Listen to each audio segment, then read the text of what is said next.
Hi, I'm Sunny, and this is my podcast, Creator, Created, Creating. Short and sweet mindset shifts for intentional life creation.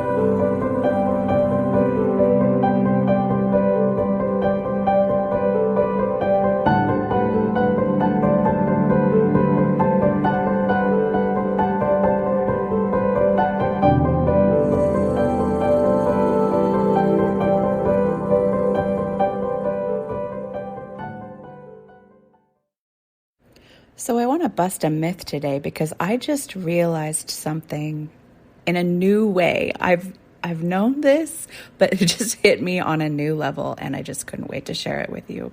So everyone out there in the personal growth, personal development space, entrepreneurial space, and business space, mainly, but really just the world over, even in school as children, sings the praises of confidence. Like, you've got to be confident, and confidence is the key. And if you don't have confidence, you're never going to succeed.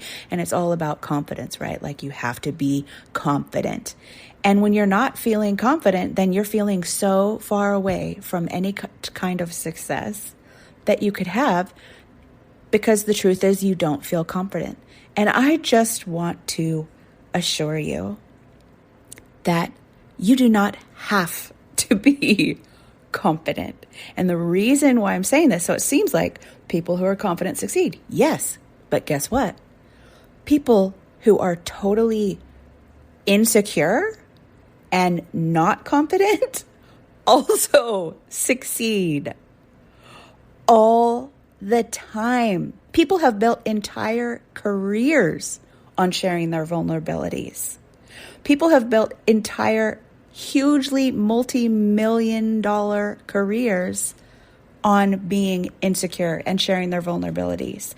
Somebody that came to mind for me in thinking about this, just right off the top of my head, is Celeste Barber. If you haven't heard of her, she's that would be crazy if you hadn't heard of her. But she started on Instagram, basically like just fully making fun of her own imperfect body compared to like model videos. So she would take model videos and then she would reenact these model videos with her own, like, quote unquote, imperfect body with rolls and whatever else that we didn't used to see. So, and that people didn't used to accept, something that people consider to be like a loser body, like a loser, whatever. And, we could go into discussions on her size and everything, but I'm not going to do that. I'm going to just point out that this person started just playing around with something where she was just completely accepting her vulnerability and sharing it, and she has like 7 million followers. She has a TV show. She tours and does comedy tours. Now it's turned into this huge thing. She raised like $37 million for Australian wildfires. And she has a booming business around this thing that she just started out playing with as her insecurity, turning her insecurity into something funny. But people do this even when they don't turn it into something funny. They do it just in the cracked open, vulnerable way. Look at like Brene Brown's work, or like there's just endless examples of this and lots of Instagram people who have like, hundreds of thousands of followers, or YouTubers where they are just being completely open and honest about their insecurities. They're not confident at all, but they're just sharing it, which brings me to the point of this whole podcast, which is that whatever we accept completely about ourselves, or even just accept most of the way, is then a source of power instead of a loss of power or a drain of power.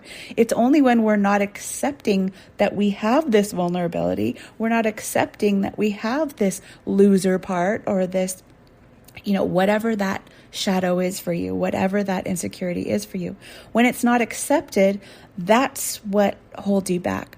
But when it's accepted, even when you still feel like that, so even though you're still afraid, and even though you still don't feel like you're enough, it doesn't hold you back anymore. Then it becomes empowered and it becomes a success. So you do not have to be confident to sell, to succeed, to be loved, to be liked, to have success on your own terms, to build a business. You do not. That's a myth. It's a complete myth. But it's really easy to get sucked into that because there's a lot of jargon out there about you need to be confident, and you need to work it, and you need to own it, and you need to, all of this. So that's one way. There's nothing wrong with that. That's one way. And there's 1,000 other ways. So whatever way it is you feel, if you just work on bringing acceptance to that, then all of a sudden it turns from this drain on your power to pure empowerment that has unlimited potential, like all these people out here that you see. The only difference is they're not now confident about it. They just accept themselves. That's it. They accept that insecurity. And a lot of times we have this thought that, but they feel confident about it now that they fully accepted it. No, that's not true. They still get scared. You'll hear them say, they still get really scared. They still feel like they're not good enough, but they just accept that part so it doesn't stop them anymore. And the energy of that. So you can be doing all the things from the energy of like, I still don't accept this part of myself, and it will hold you back. So it's not about what you do. It's the energy. So this is a reminder that you don't have to be confident. Just work on bringing love and acceptance to the parts of you that you don't want to see. And it'll set you free. And this is my own advice to myself. All right. I hope you enjoyed that. And I will see you next time. Thanks for joining me today. And if you'd like to find out more about me and my work, you can find me at sunnychapman.com.